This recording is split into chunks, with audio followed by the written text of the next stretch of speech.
وجاءوا أباهم عشاء يبكون قالوا يا أبانا إنا ذهبنا نستبق وتركنا يوسف عند متاعنا فأكله الذئب وما أنت بمؤمن لنا ولو كنا صادقين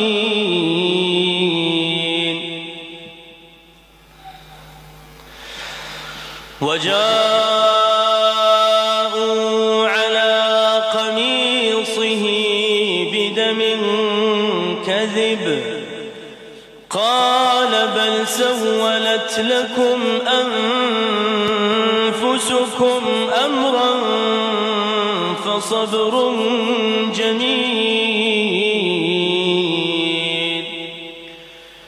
فصبر جميل والله المستعان على ما تصفون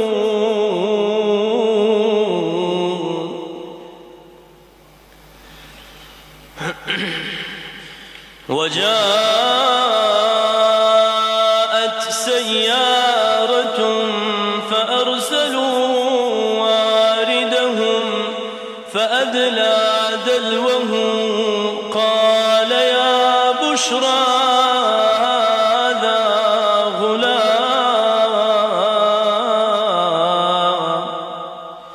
وأسروه بضاعة والله عليم بما يعملون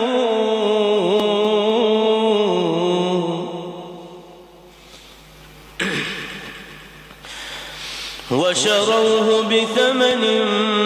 بخس دراهم معدودة وكانوا فيه من الزاهدين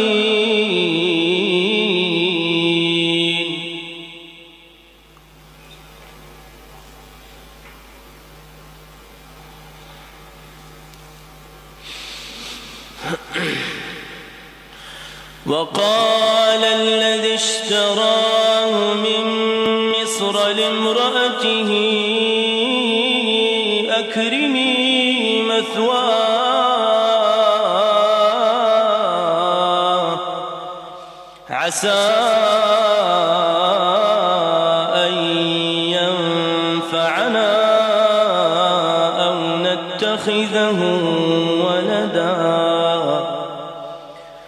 وكذلك مكنا ليوسف في الأرض ولنعلمه من تأويل الأحاديث والله غالب على أمره ولكن أكثر الناس لا يعلمون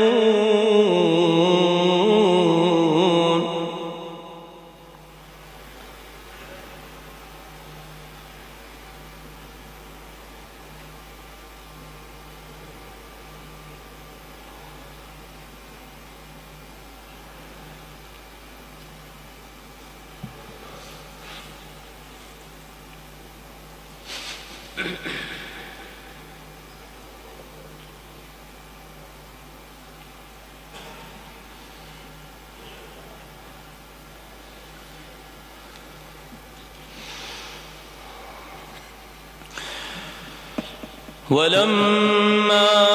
بلغ أشده آتيناه حكما وعلما وكذلك نجزي المحسنين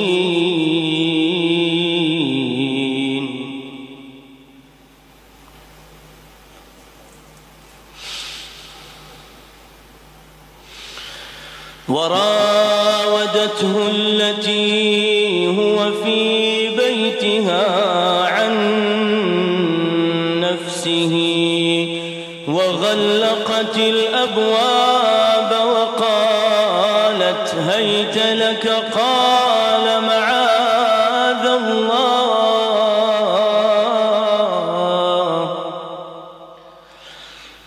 إنه ربي أحسن مثواي إنه لا يفلح الظالمون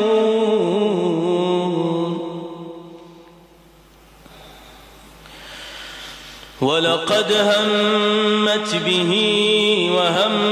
بها لولا أن رأى برهان ربه كذلك لنصرف عنه السوء والفحشاء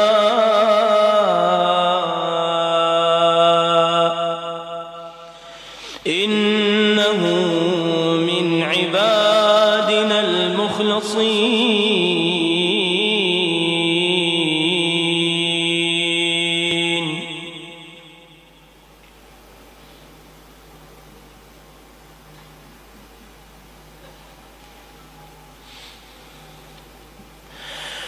واستبق الباب وقدت قميصه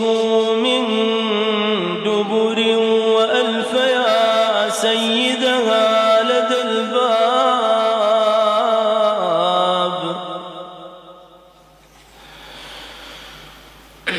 قالت ما جزاء من أراد بأهلك سوءا إلا أن يسجن أو عذاب أليم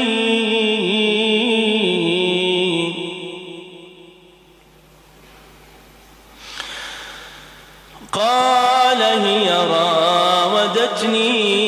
عن نفسي وشهد شاهد من أهلها إن كان قميصه قد من قبل فصدقت وهو من الكاذبين